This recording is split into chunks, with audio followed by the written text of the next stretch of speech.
all of these things that I'm going to be offering up are system agnostic. So no matter what game you're running, these are tools that you can use.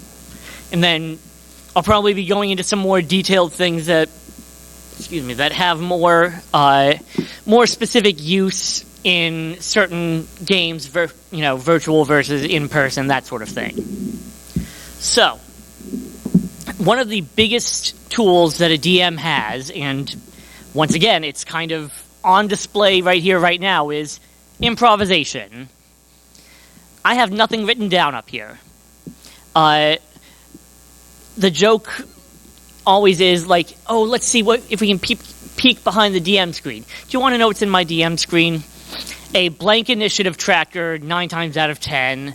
A list of conditions, because I always forget what the conditions do for 5th edition. And that's it. I don't have any super secret notes written down. I don't have, all the answers to every question the characters might ask. Most of that is just all off the top. And the biggest advice I can offer on that front, and for any of the longtime DMs who especially do homebrew stuff, will probably be right along with me. The world building is probably your strongest tool for improvisation. Now, it seems a bit weird to call something so involved and wide in scope as world building to be your best improv tool. But in reality, it's in such a way that your world building will help you answer the questions that you don't have the answers to.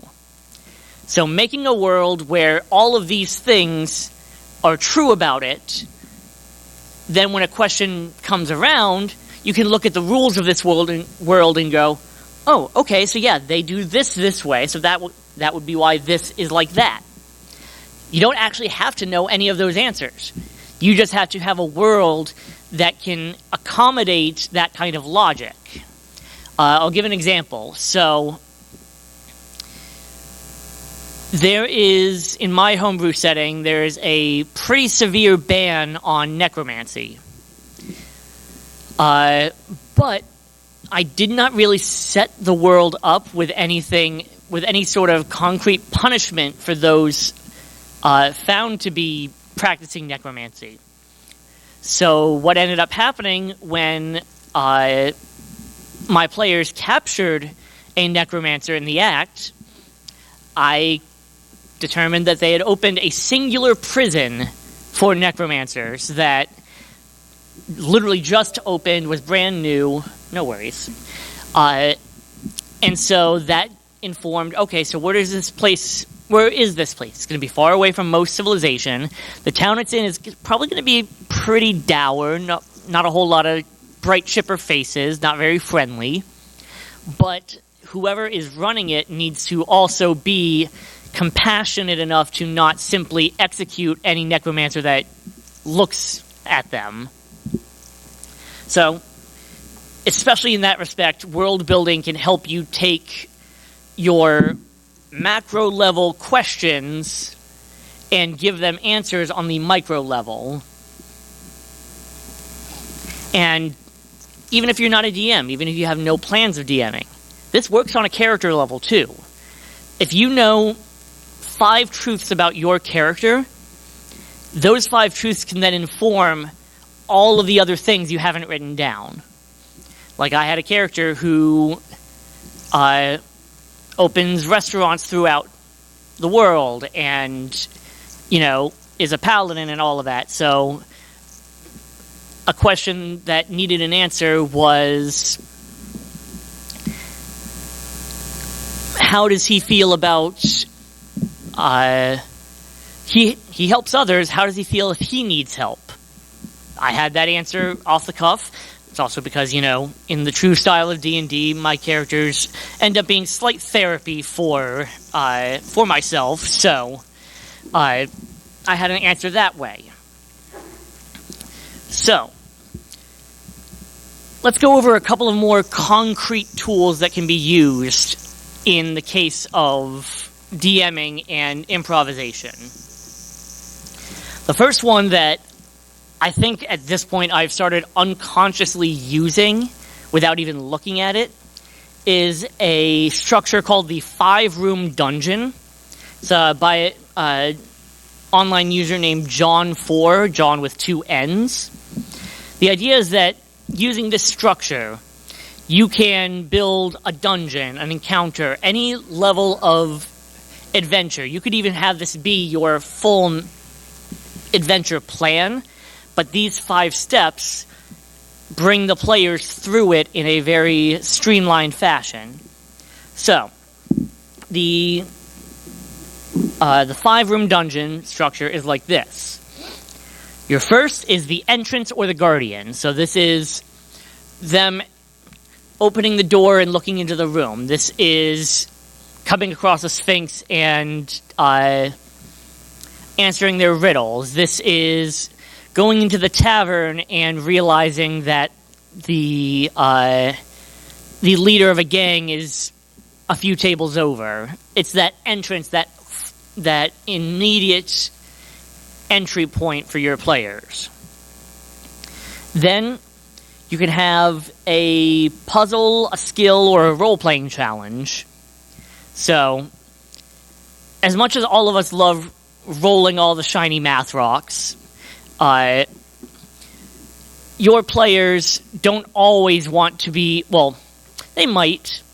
Your players might not always want to be going straight into combat every 5 seconds. There are some that do.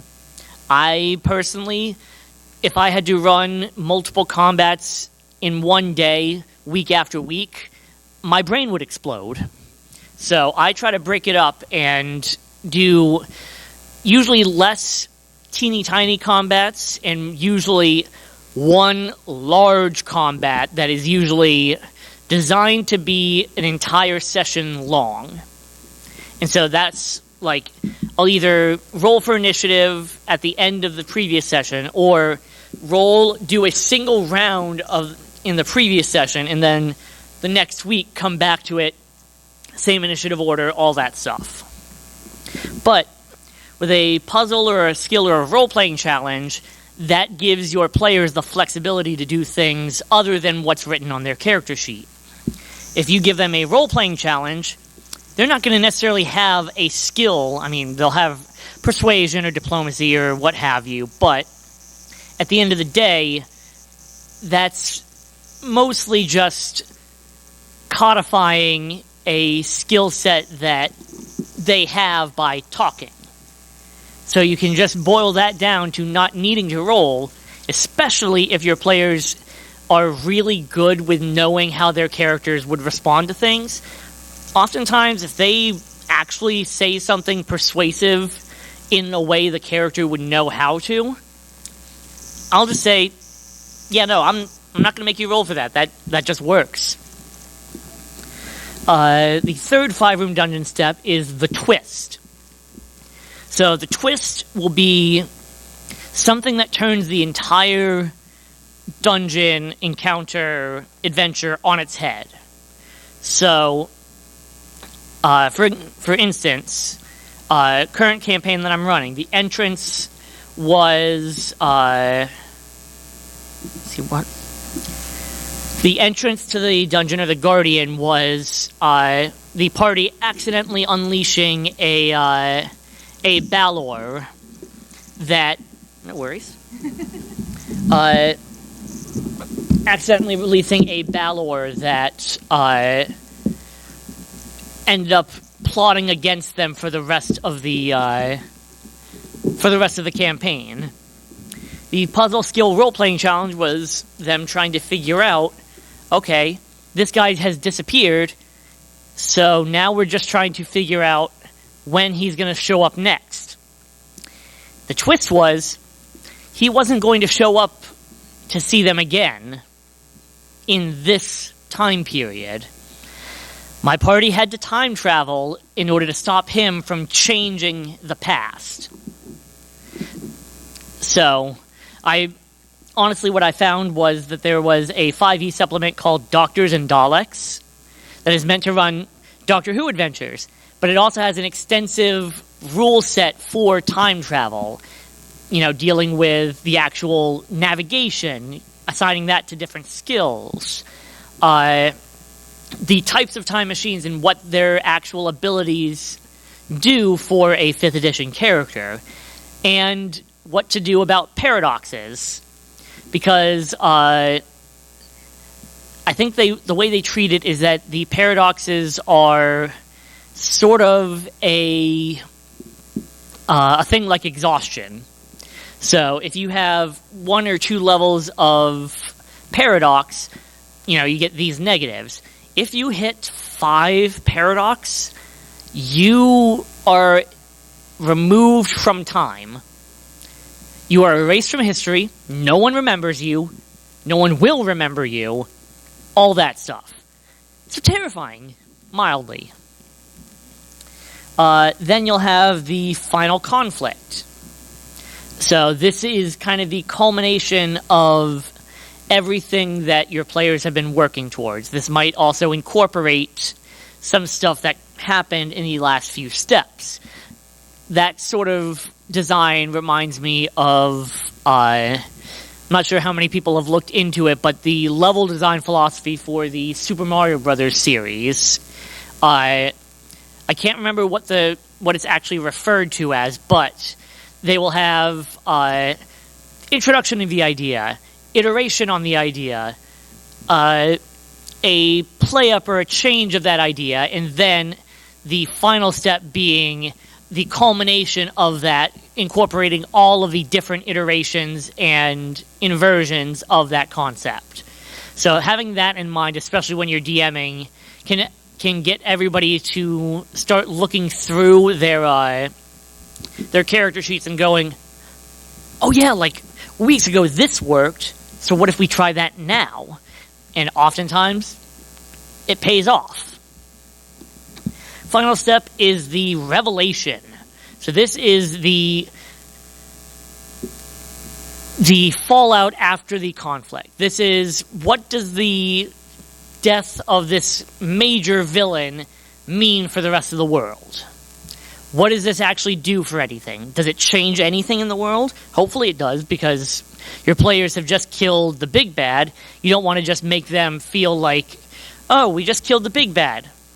Oh, there's still 7 more of them. Unless that's, the whole idea. But then you've got a larger picture on your hands.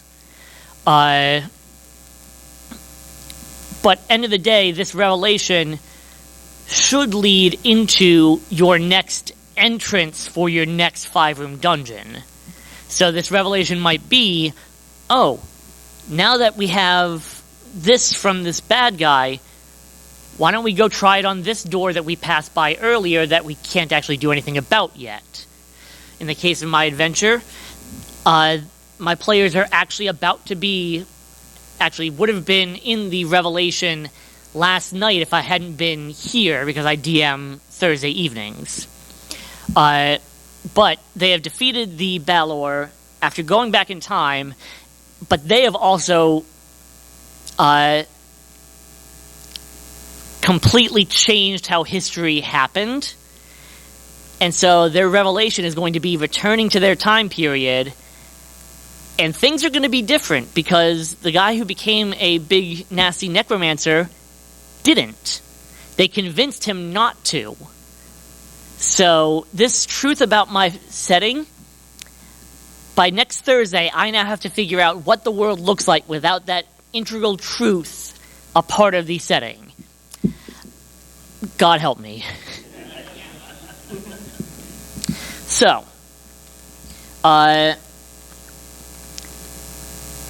going to take a quick poll of some systems that people might be running, and then we'll transition into probably my favorite tool for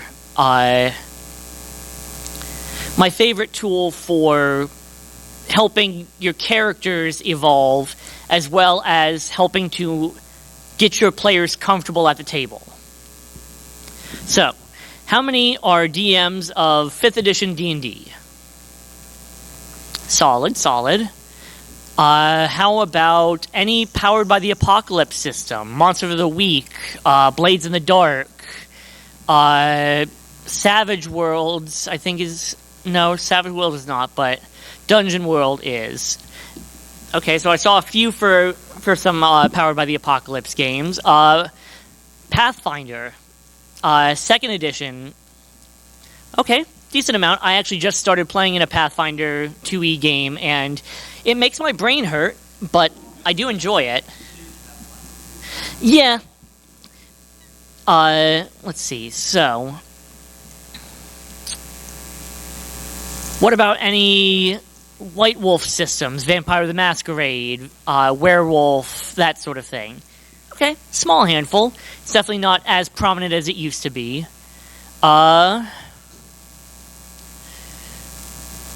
What other systems do people DM? Let's see some show of hands of things that I did not mention. Way in the back there. Year Zero system?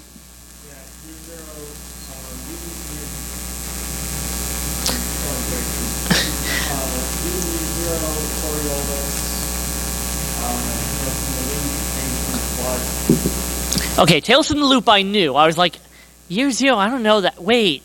Yep, I love the Tales from the Loop game. It's fantastic. Fate, yep. Fate is one of those that I've always wanted to try, but because it's so slimmed down and not quite as structured, I'm always terrified that I'm going to stumble into something and not be ready for it. Yeah, it's just a matter of balancing that improv with actually being ready to improv. Shadowrun, yep. Anybody want their bathtubs of D6s? Lancer, that's one that I've wanted to try, but I haven't gotten around to. Cyberpunk, yeah. Yeah. Then there's also one that I've started running. It's another Powered by the Apocalypse game called Armor Austere Advent. It is a fantasy mecha anime-inspired system meant to evoke stuff like Vision of Escaflowne and Sakura Wars and things like that. So, let's say that you've got your adventure mapped out. You've got your world, everybody's made their characters, you've done a session 0, you've done the whole thing, you've gotten all the numbers down, everybody's ready to go.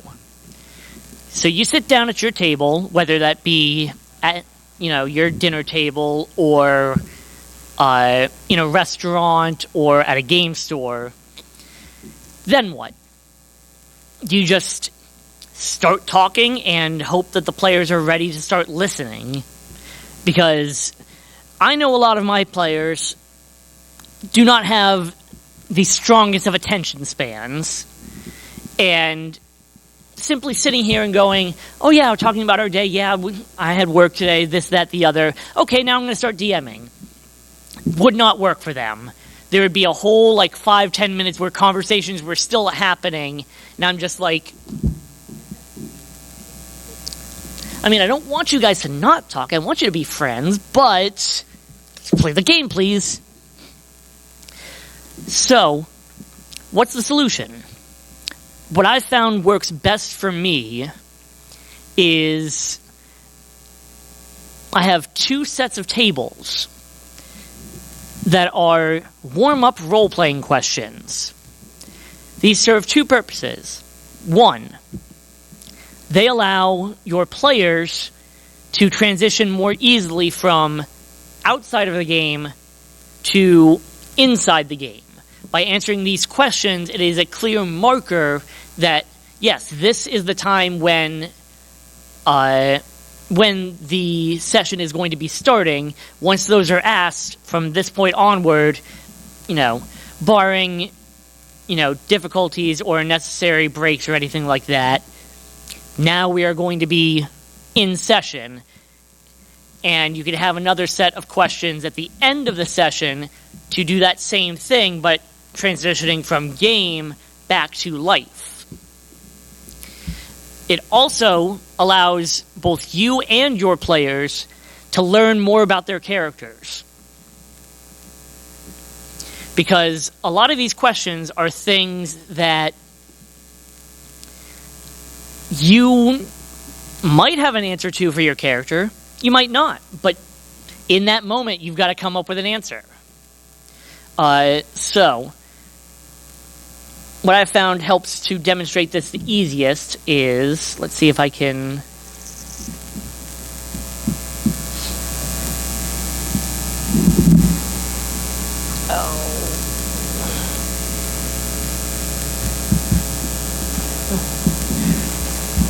There we go.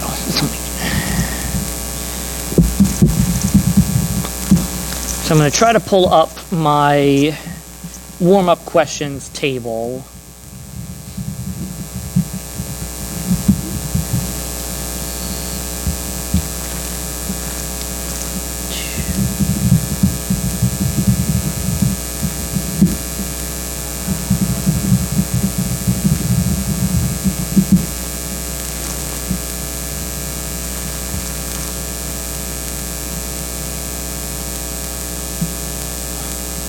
Okay, come on, phone. Come on, technology. Work with me, please. There we go.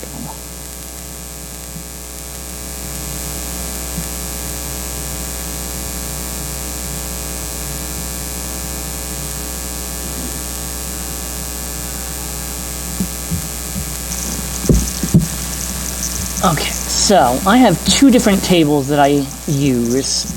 There's one that I purchased in a bundle of like 200 D100 charts for anything from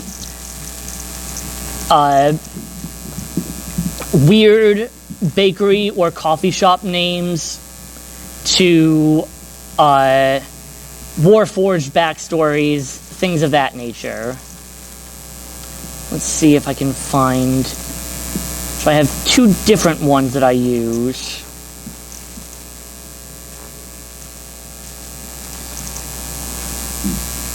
And I think the thing that is going to be the most useful is we'll do a couple of questions where I ask you guys, because if I know how most DMs think, and how many of the DMs that we have in the room are the forever DM in their group. No shame in it. Trust me, I'm a literal professional DM, and I'm still the forever DM, no matter where I go. Yes, I get paid for them, but I still do not get to play near as much as I want to. So, most DMs that I've found that end up in this category really want to talk about their characters that they've wanted to play or that they've played long ago and want to revisit. So we're going to have some of that right now. So,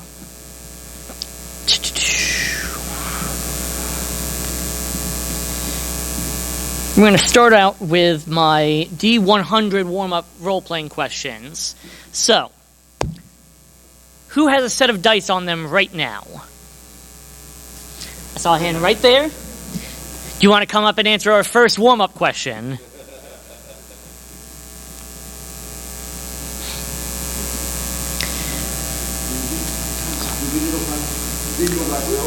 Oh yeah, more than glad to allow for digital dice, but I wanted to see if anybody had them in a hip pocket, ready to go. All right, so tell us a little bit briefly about your character that you're going to be answering this question for. Centaur Barbarian 2.5. Centaur Barbarian, what's their name? Win. Win. As in W-I-N? As in Winahimyena or something like that. Gotcha. All right, so if you want to go ahead and roll me a D100. That is an 87. What do we have for 87 on this chart? What major arcana tarot best represents your character? 9 times out of 10, this is when I immediately start looking up the major arcana and going, okay, what do I... I'm not really familiar with that, so it's not really a question I can answer. Okay. Can I roll for a different one? Go for it. Sometimes you come across these questions that you just don't have anything for, and I'm more than willing to work with you. 41. Is that a 41? Yes. Does your character care about how they're perceived by others? How do they change themselves to fit with other people? She doesn't really care how she's perceived by others, but she's perceived as strong. Which is enough for her. Yeah. Fantastic. Thank you so much. All right. I think I saw your hand up here. So, what is your character's name? My character was a character that I played for a good 2 years. One of my personal favorites. A character called Drake Balrog. Drake Balrog. Epic name. All right, go ahead and roll me a D100. Sorry, again.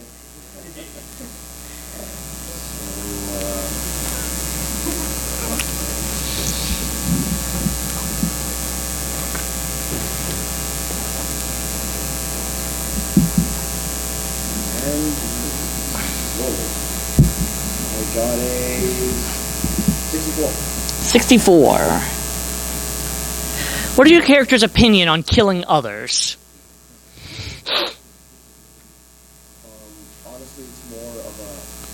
Sometimes it's a necessity, while sometimes it's a matter of even if the world is being pushed against him, he would not go against his ideals. He wouldn't go against killing people for the sake of killing people. He's seen too much bloodshed at a much early age. A lot of people getting slaughtered that they didn't need to get slaughtered. So I think he would have been very tense and apprehensive about doing it, I'd say relapsing back into that time period. Okay, I dig it. Thank you so much. All right, let's have one more on this table. I saw your hand up here. What's your character's name? My character's name is Steve Pearson, which is not a play off of Guy Person, which is the filler name. I didn't know Steve, so I came up with a better one.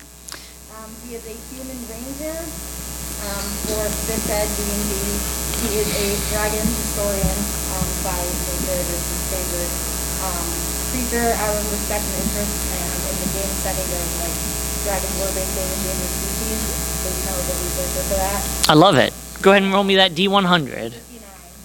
59.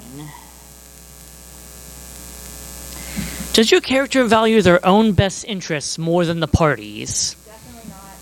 He's a team player. Fantastic. Love it. All right.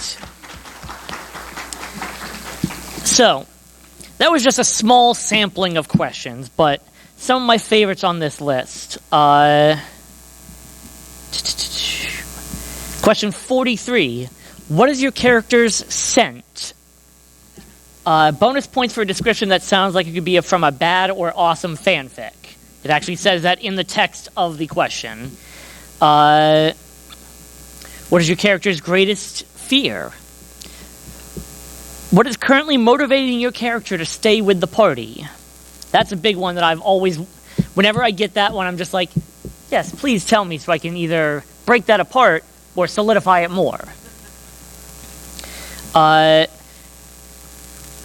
Who in the party does your character trust the least? Now, see, that's typecasting, and I resemble that remark. So, I'd been using that chart for literally like 2 years at this point. And a lot of my same players across these 2 years.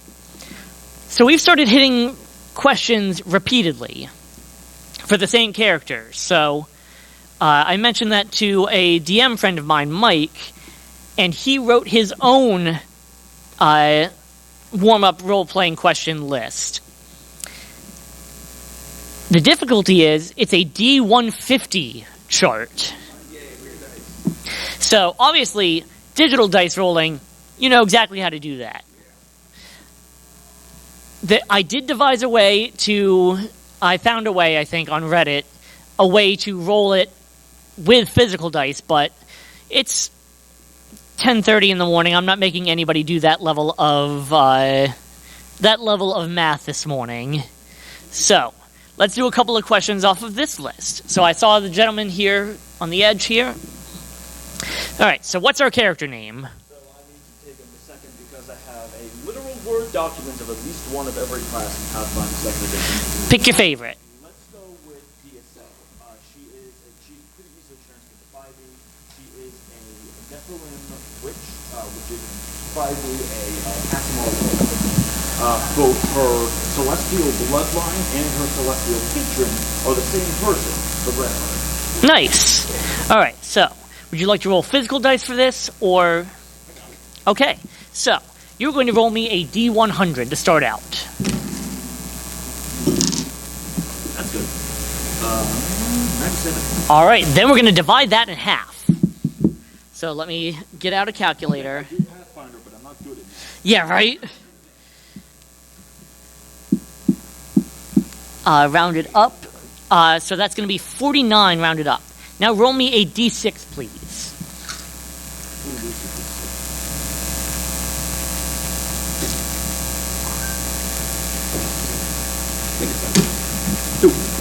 Two. So, on a 1 to 2, you add nothing. On a 3 to 4, you add 50. On a 5 to 6, you add 100. So in this case, he's adding nothing, so 49 is your question for DSL. Describe your character's aesthetic in one word. Shiny. Shiny. Love it. Fantastic. Okay. Who would like to go next who has not answered a question yet? I think I saw a gentleman there about 4 rows back. Yes.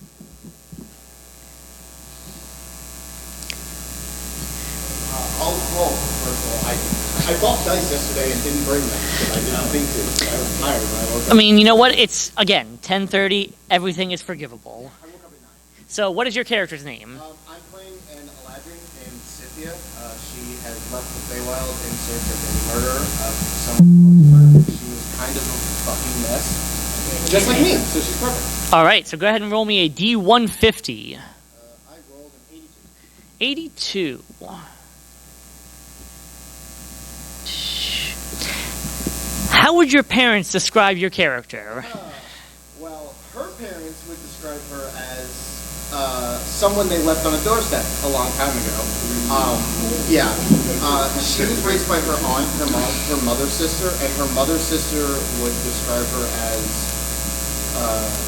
too hot-headed for her own good, but probably on the right path with what she did. She was the last person that she talked to before leaving the Feywild. Okay. I love it. Fantastic. All right. Let's see a hand from this side. Someone right here. What's our character's name? Shahrazad Rushdazadeh. Yes, she's from the desert. A Gotcha. Jewish fighter, princess, escaped by taking a horrible deal and is now stuck on a crazy adventure in the desert. All right. Go ahead and roll me a D150. Oh, I should bring my phone. With the dice on it. I'm firing on all cylinders this morning. Again, it's 10:30. We're all doing our best here. That's D150. so it'd be 109. 109? Oh, did you just roll the I rolled a D100 and then rolled a D6 Yep. whether to add 50 or not. So 109. Do you believe that your life is run by fate/luck, or by the gods' decisions, or by your choices, or some other option? Oh, my bad decisions are definitely what define my life. Yes. Yep. The gods can try, but I'll just bad decision my way out of whatever. Okay. Fair enough. All right. All right. I think we got one more back in the way back there.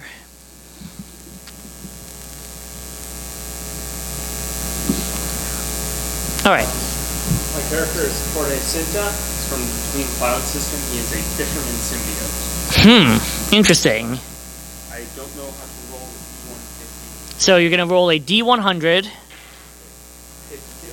52 divided in half is going to be 26. And then you're going to roll a D6.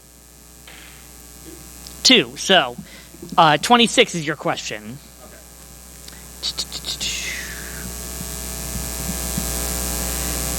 A new adventurer approaches your character, asking them for wisdom. What lesson does your character impart to the young adventurer? Don't go below the mountains, you'll die. You know, I like it. It's cryptic. I'm terrified to know more, but I also want to know more. It's lore specific to the world. Yep. All right. So now let's talk some more concrete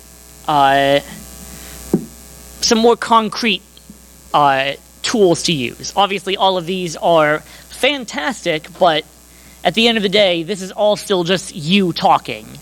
And how many of our DMs are pure 100% theater of the mind?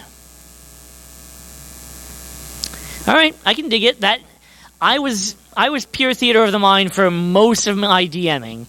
To give a little bit of backstory, I have been DMing for about 17 years, and up until about 2 years ago, 90% of my games were nothing on the table, nothing mapped out, just descriptions. How many people don't do any theater of the mind and have every little thing mapped out? You know, that's probably for the best, because, you know, DMs, we need to have stuff on the fly, and having every little thing prepared is just impossible in that respect. So, for those of us who DM virtually, what platforms do we tend to use? Foundry. I've absolutely fallen in love with Foundry over the last 6 months or so. It's made Pathfinder 2e understandable for me. And it also having multiple systems within it. It has Blades in the Dark built in, which means I can have clocks tracking different things happening. It has the Avatar The Last Airbender RPG built into it, so you can just immediately open that up and be ready to go. Anybody still using Roll20? Okay, small handful.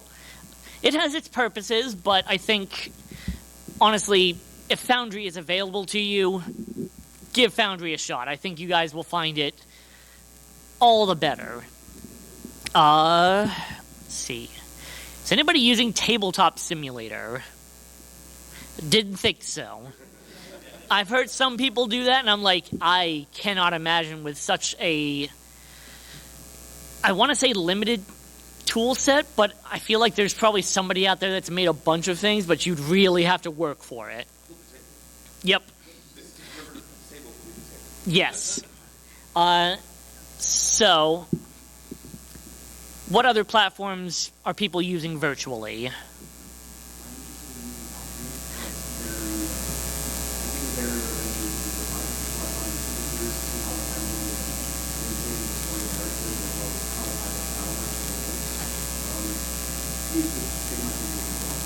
Yeah, I think I've seen a couple of things about alchemy. It's definitely, again, one of those that I'm curious about, but at the same time, like, do I want to really dip my hand into another virtual tabletop and be struggling? All right, anybody else using anything else out there? Say again? Okay, I don't know that one. Owlbear Rodeo. Okay, nothing wrong with that.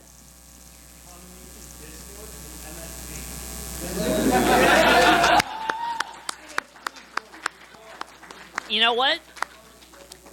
I know that this isn't true for every system, and I know that I'm also not your DM, but you get a point of inspiration.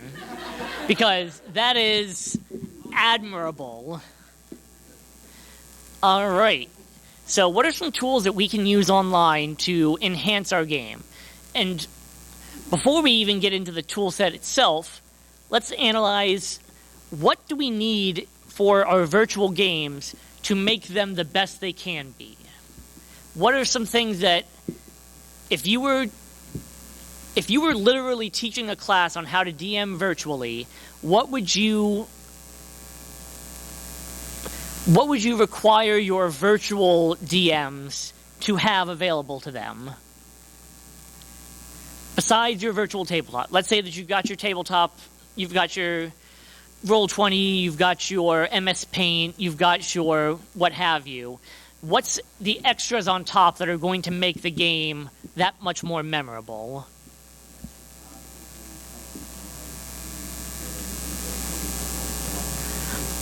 Always having a second monitor or a third monitor or fourth always helps. High quality microphone. Yes, that is a thing that I am kind of a big stickler on. I was on a podcast for a long time, and so now whenever I have anybody that has like a microphone where it's very clear that they're like this, and you can get all the plosives, or you can hear the echo just slightly, I'm just like, oh, I want to fix it. I know I can, but no. How many of you use audio, like music or sound cues for your DMing?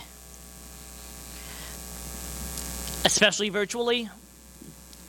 I can imagine that there's a lot of, like, the tool sets for online DMing have probably skyrocketed in popularity, largely due to, the last 3-4 years of isolation, but people are just always innovating anyway. I have difficulty with audio processing and auditory disruptions, so I don't tend to use a lot of sound, but it's something that I want to do more of when I can do it.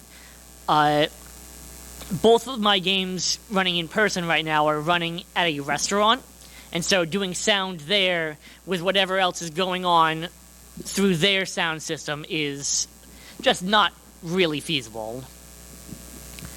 Alright, so for in-person, how many people DM at home? How many in-person DMs DM at their local game store? How many DM at, and this is something that I have done, at a restaurant like an IHOP or something of that nature? Been there, don't recommend it. Currently my games at a restaurant are running at a board game cafe in my area, so it's kind of set up specifically for that type of game rather than being just sitting in an Applebee's and trying to talk over the whatever is on the radio and all of the dishes being, clinked in the glasses and all of that. So for our in-person DMs, what are some of your tools that you use to make your games better? Lighting? Definitely. I have absolutely played D&D by candlelight before.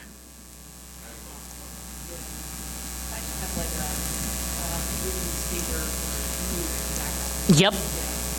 Would also do that in my games if I was not in a restaurant, just because not only me, but some of my players also have these auditory processing issues. It's not fun.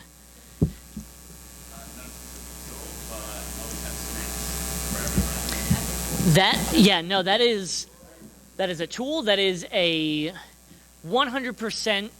My biggest philosophy, if I'm going to run an in-person game, especially if I'm running an in-person game that is just with friends and not one that I'm running as my job, we will not start gaming until after dinner has been eaten. Eat dinner with your players in your party. It helps you to settle in and get into the vibe of the room. And once everybody's eaten, it's going to be a lot easier to get them to focus. Because I know that, I'm sitting here with a couple of donuts up here, so I am always about DMing with snacks available. If you're of the mind to bribe your DMs with snacks, all the better.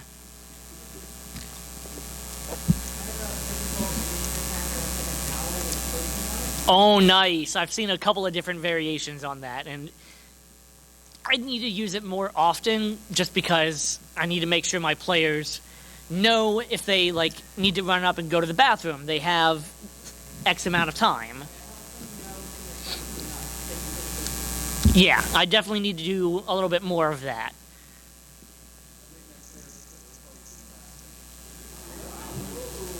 That is entirely fair. I will...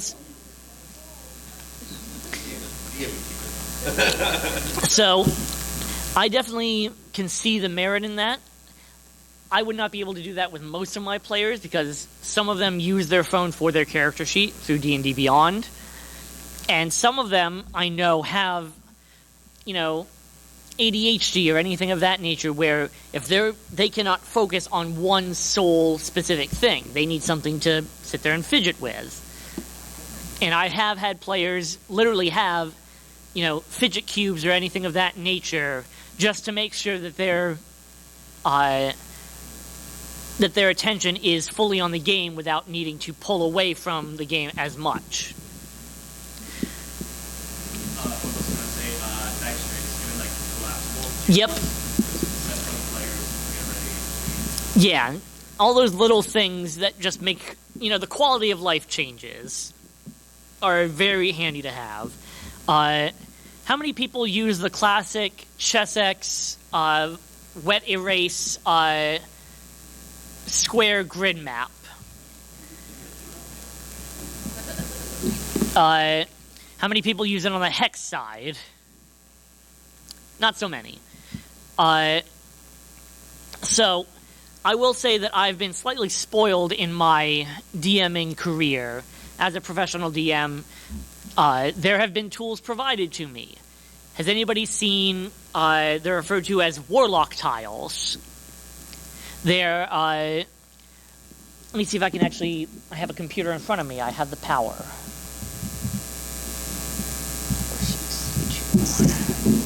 Let me do this.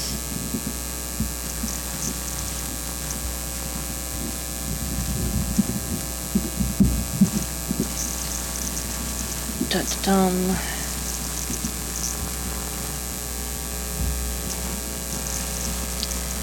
So these are warlock tiles. They are essentially the best kind of adult Legos, because you literally have these individual tiles that you fasten together with little clips, and they fit together perfectly, and they're all compatible with each other. It's absolutely fantastic. It is a price point to buy into, but once you have it, as long as you have exactly what you need, you're set for life. They're made of plastic, actually, so they're kind of a durable, the same sort of plastic that you'd have miniatures made out of. You'll often have doors that will actually have hinges that you can have the doors be open and closed. You'll have curved windows, curved walls, that sort of thing, so you can make any shape of room you're needing. And then, if you really want to spend some money, which DMs, we don't always want to, but if we had infinite money and infinite resources, who knows anything about Dwarven Forge? Yeah, so Dwarven Forge is on another level entirely. So that is what Dwarven Forge looks like. Rather than being pieced together with clips, this is either just laid onto a table, or in the more recent setups, magnetic. So you'll have a base plate that is magnetic, and you just fasten all of your pieces onto it. You're paying into it a lot, but at the end of the day, it is also, again, an investment that could be beneficial, especially if you're DMing over a long period of time. Okay, so we've got just about 10 minutes left for this panel. I am going to open up the floor to DMing questions, advice, or anything like that that anybody would like to ask or share. So your hand up first. Yes.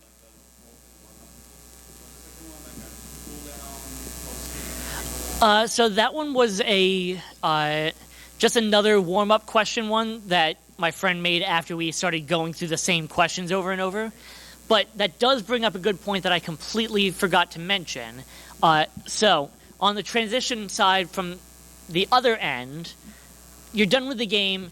You've had the intense combat. You've maybe had a cliffhanger, big emotional moment. Do you just get up and go, okay, guys, see you next week? No, that's just not feasible. You have what my DM referred to as aftercare. So you will literally have a conversation with your party and say, hey, how's everybody doing? This was an intense session. Let's open up and let's see, okay, everybody doing all right? And this will also help you come out of the game space and into the world space again. You can also ask questions like, what was your favorite thing that happened in this session that did not involve your character? Which gets them talking about everybody else and less of a me-focused campaign. This is also an opportunity for you to check in with your players and make sure that any narrative threads that you're heading down are not causing potential uncomfortability or worse triggers. I've had that unfortunately happen, and it has now changed my DMing style entirely. One of my players got back into D&D after experiencing a death in the family, and specifically asked me to refrain from any immediate family death in my narrative. And so now I've stopped doing that almost entirely, A, because you never know what somebody's going through, and B, honestly, there are better ways to get an emotional reaction out of your players than just throwing this NPC into the ground. So, thank you for reminding me about the cooldown questions. Saw you here. So, 2 questions, one closed, one open. So first, you recommend the resource that you used to find those original Demon Hunter questions? So yes, there was an Etsy seller that I bought the chart off of. Give me one moment. I have my Etsy here, and I can just look at my purchases, so I can tell you exactly who I bought it from.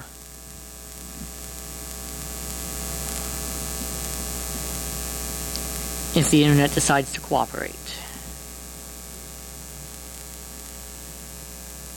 Okay, here we go. So it was from an Etsy creator named Arcane Noodle. And they have a D100... Had a D100... Oh.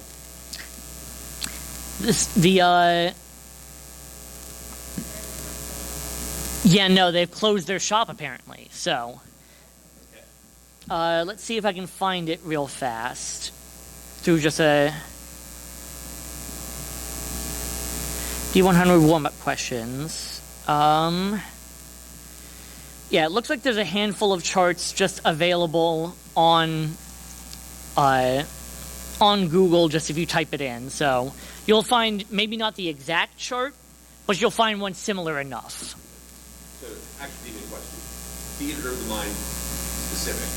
How do you give a very atmospheric game? You know, the D&D particular tends to evolve in comedy. But if you're trying to run something that's a little darker, grittier, I mean, it's too early in there, how do you kind of set that mood effectively with Theater of the mind without props? So that is a very interesting question, and one that I actually had a conversation with my Tuesday night party this week. So you've asked me at the exact right time for it to have been on my brain.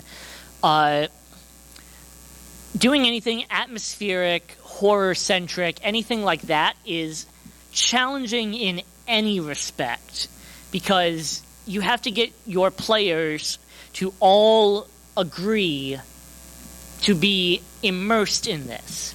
In order to keep from devolving into jokes, everybody needs to be readily aware of, yes, this is the tone we're going for, this is the tone I'm trying to set, and everybody has to be on the same page. So honestly, the biggest advice I could give for making an atmospheric situation in a Theater of the Mind game is discussing with your players beforehand, like, hey, we're going into this area, I'm going to be describing it this way, please keep in mind, this is meant to be tense and atmospheric, and it's kind of just, at that point, a conversation between player and DM.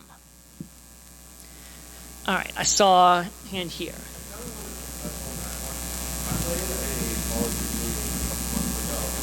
And I think what helps is that you have this thing like that and not a modern day movie like Overlord, so it's very much one of those things where you get like, oh, yeah, that's very much.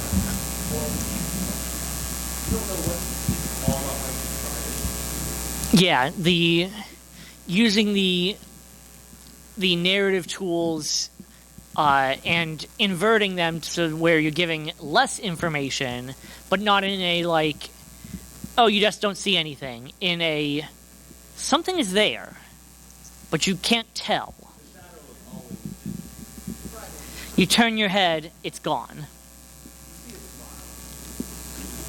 Alright, so since it just ended, you can't do really improv. You've given your players some details, the names of that improv, have some cancellation, have to put the game back, and 2 months later, you're prepping the next session, and suddenly realizing that you forgot all that stuff you did. How do you prevent that or mitigate that? So, I have 2 responses to that. One is slightly cheating, and that is hope and pray that one of your players is a note taker and yep, that definitely comes in handy. I have a couple of players across my games that take either very specific notes or notes enough for me to go, oh yeah, no, I remember where I'm going now. Not using that as a tool set,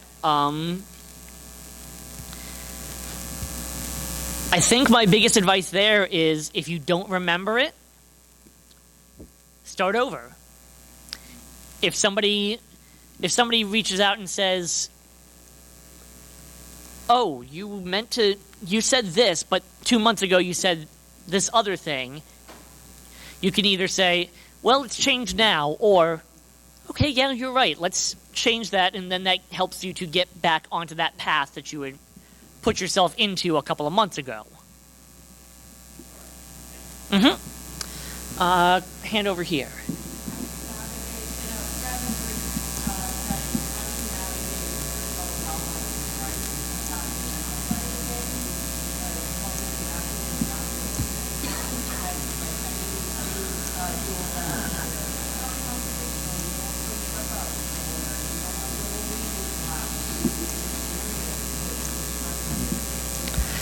That is tricky. For those who maybe didn't hear, the question is regarding personal drama with your players.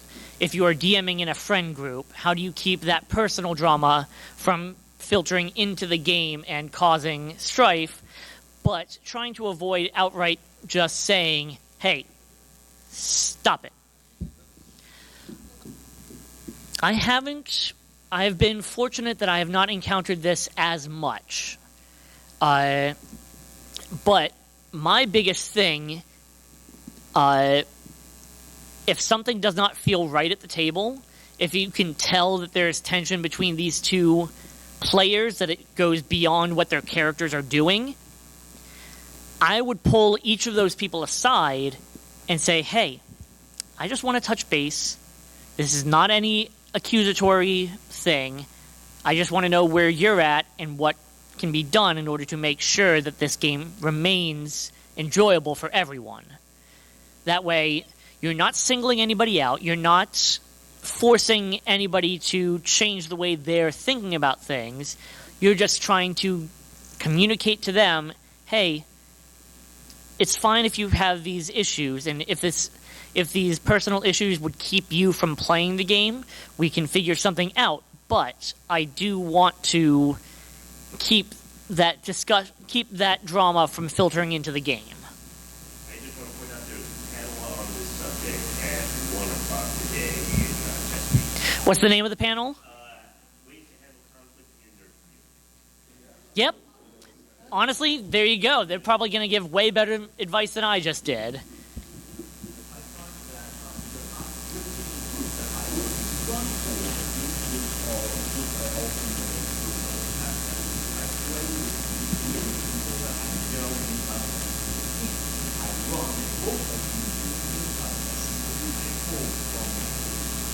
best way to not only keep those things in you, but also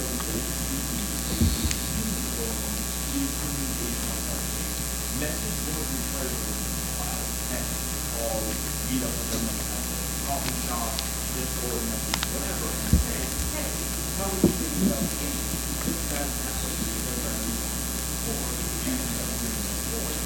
How can I improve it? A constant dialogue is big.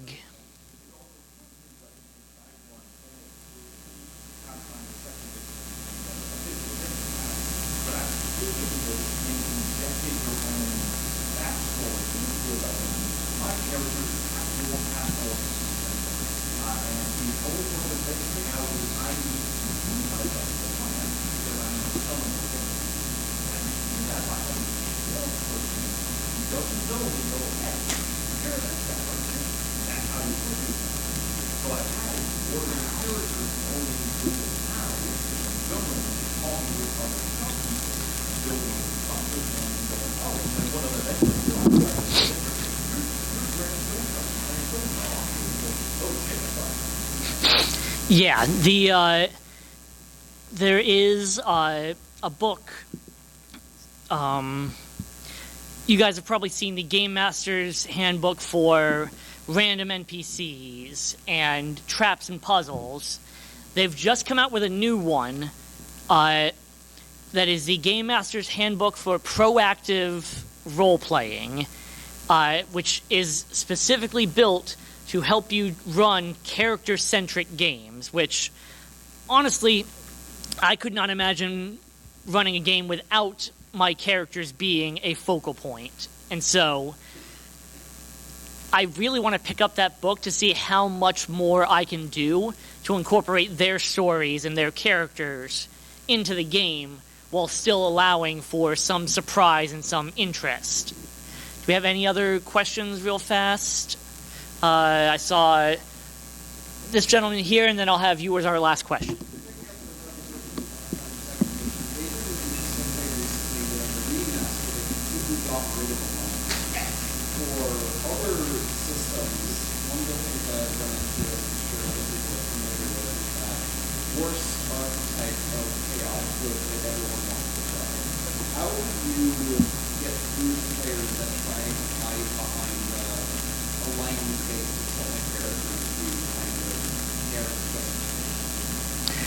So, for that, I would definitely... These warm-up questions, I think, do a lot to keep that sort of thing from happening, because it turns them from an alignment with some numbers tacked on to a more fully fledged character. I think the other biggest advice there would be to start putting in things that do not matter to their morality.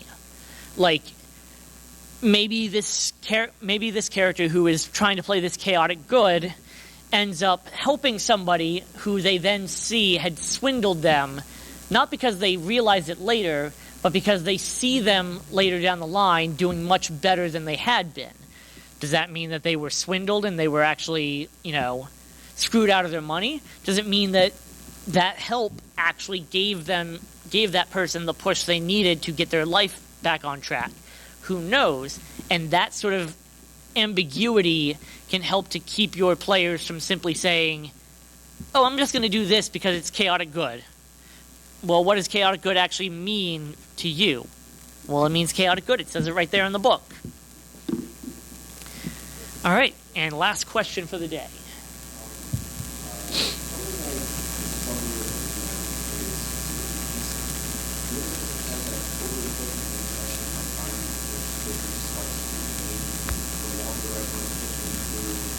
Here's the big objective beyond the horizon. And usually in a lot of things, they give us like mini things to sort of track with. But sometimes I feel like they don't say tons into a narrative, or I find myself easily distracted from the flavor kind of.